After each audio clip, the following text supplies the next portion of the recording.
A suburban society in the 90s, two friends, Amit and Raju, had just completed their final exams of 9th class and were standing on the house balcony, watching the view through that. Both of them were enjoying their tea and singing chorus along with the radio, which was playing romantic songs from the house opposite their balcony. The people of the society were hustling to go to their jobs on scooters and bicycles. The lane of the society was filled with radio songs, and Amit and Raju were relaxing, thinking about the places they wanted to visit now that their exams were over. They decided to go on a vacation to Raju's maternal uncle's house, located in a small town. Those were the golden times when vacations were spent at relatives' places, where siblings would gather and spend most of their holiday time. Amit and Raju packed their bags and reached the railway station as their train was early in the morning. The bustling morning at the station was filled with the aroma of tea and snacks, where people were waiting for trains at different platforms. They entered their booked train and sat near the window to get the best view during the journey. As the train started, they crossed village after village, minimizing the distance to their destination. Amit said, "Raju, see the trees running opposite to our train, as if they are in a hurry to say goodbye to us." Raju laughed and replied, "No, they're saying come soon." Both giggled and laughed out loud.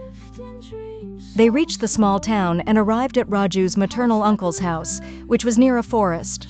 Raju's uncle, Ramesh, was a forester who spent most of his time in the forest. Amit, Raju, and Ramesh's son, Jigar, used to play near the river flowing beside Raju's maternal uncle's house. One morning, Amit was captivated by the sunrise and the sunlight falling on the river, creating a gleam on the stream. He thought of going to the other side of the river for a picnic. They decided not to tell anyone and started packing bread, milk, tea, sugar packets, a matchbox, and a pocket radio to enjoy campfire with tea and music at the upcoming picnic. The very next day, they crossed the river, which was shallow due to summer, and easily reached the other side. They entered the quiet banks to find a good spot for their picnic and campfire. They found a place beneath a huge banyan tree with lush green grass, where they dropped their bags and started jumping and singing joyfully, celebrating their successful picnic spot. They began preparing the campfire, setting up a tripod over it, and started making tea in a kettle they had brought. As they were busy with preparations, an old man appeared behind them and said, "Kids, you look very happy about your picnic adventure, isn't it? May I join you if you don't mind?" Amit, being a cheerful and easygoing boy, immediately nodded and said, "Please, sir, join us. Tell us about the surrounding area and what we can explore." The old man in white attire joined them and befriended them with stories about the forest. He made them laugh and fall in love with the time they were spending there. They all enjoyed the outing more than they had expected. As it started getting dark and the forest around them grew gloomy, they realized how late it had become. Amit, noticing that it was getting late, asked Raju and Jigar to pack up and leave before nightfall, as they needed to cross the river again. As they began to leave, it started raining, and lightning flashed across the cloudy sky.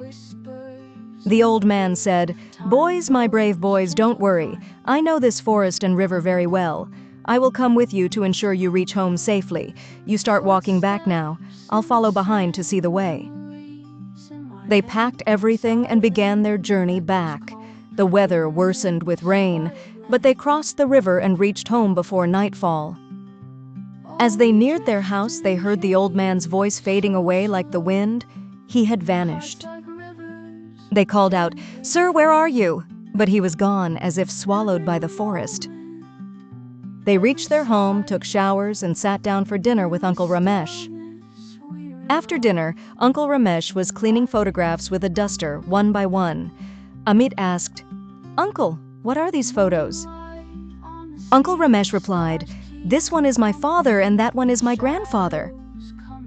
Ramesh then took out a photograph of his grandfather and shown to Amit. With stunned look, Amit ran toward Raju and Jigar. They were thrilled to realize that the old man they met in the forest was the same ancestor in the photo, an ancestor who had come to guide them. They looked at each other with emotion, thrilled, loved, and a little overwhelmed, and kept their fingers on their lips, saying shh to each other. And so our story ends here, folks. This story is a metaphor of how our beloved ancestors always watch over us, helping to pave our way toward a better life. See you soon, folks. I hope you enjoyed this story. Until next time, take care, be blessed, and love yourself.